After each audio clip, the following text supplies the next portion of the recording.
Hello everybody, welcome to my channel once again Nepali Tunes. आज म तपाईहरुलाई चाहिँ एउटा बेसिक एउटा सफ्टवेयर हो जुनबाट चाहिँ हाम्रो कम्प्युटरमा भएको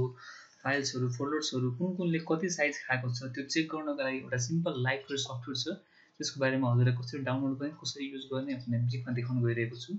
सो ध्यान दिएर हेर्नु होला म पहिला यो सफ्टवेयर कहाँबाट डाउनलोड गर्न सकिन्छ त्यो देखाउँछु त्यसको लागि तपाईहरु यो एउटा साइट छ win-stat.net यो भनेको विन्डोज डाइरेक्टरी स्ट्याटिस्टिक्स भन्ने हो यसले लाइट वेट सफ्टवेयर हो यसलाई डाउनलोड गर्नको लागि म यो लिंक तल भिडियो डिस्क्रिप्सनमा हाल्छु त्यहाँबाट हेर्नु होला यो डाउनलोड लिंक यहाँ छ अनि यसमा गएर यसको अफिसियल साइटहरु यो तीनटा मात्रै जहाँबाट क्लिक गरे पनि यसमा डाउनलोड लिंकमा लान्छ अनि त्यहाँबाट डाउनलोड गर्नु होला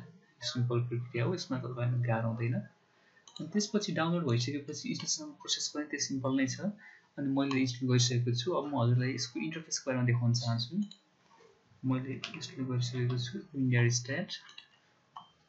जस्तै बेसिकली अब मलाई चाहिँ मेरो हार्ड डिस्कको स्टोरेजहरु भरिसक्यो मानव मेरो यसमा चाहिँ 7 GB मात्र खाली छ 17 GB मा मलाई केलाई खाएको छ हेर्न मन लाग्यो भने मैले जुनलाई गर्ने हो त्यसलाई क्लिक गर्छु अनि कुनलाई अनि यसलाई ओके गर्छु यो सबै लोड गर्छ यदि हामीलाई यतिकैमा रोक्न मन लाग्यो भने यसलाई यहाँ पज पनि गर्न मिल्छ म यसलाई एकछिन रन हुन दिन्छु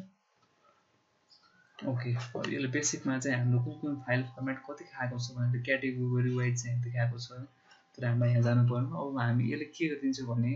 यो डिसेन्डिङ अर्डरमा सबसे बढी साइज केले खाएको छ माथिबाट तलतिर यसरी एरेन्ज गरिदिएको छ हो जस्तै मेरो यसमा चाहिँ 3 मा यो इंग्लिश म्युजिक भन्ने यसले खाएको रहेछ कति खाएको यसले अझ भिडियो यो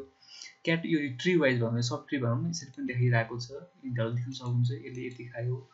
मेरो फाइल्स भने डेस्कटप यसको यो फोल्डर भित्र भएकोले 8 GB खाएको रहेछ अनि इंग्लिश न्यू यसको फाइलहरु यति खाएको छ यहाँबाट चाहिँ मैले यसको सिधै यो फोल्डरमा पनि जान मिल्छ जस्तै म यसको एक्सप्लोरर हेरेर गरे भने यसको ओरिजिनल फोल्डर उसमा लान्छ मैले यहाँ गएर यसलाई एडिट गर्ने हटाउने गर्न सक्छु जस्ट यो चाहिँ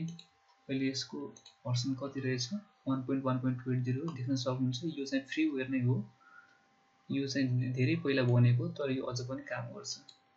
okay thank you for watching the video please subscribe and do like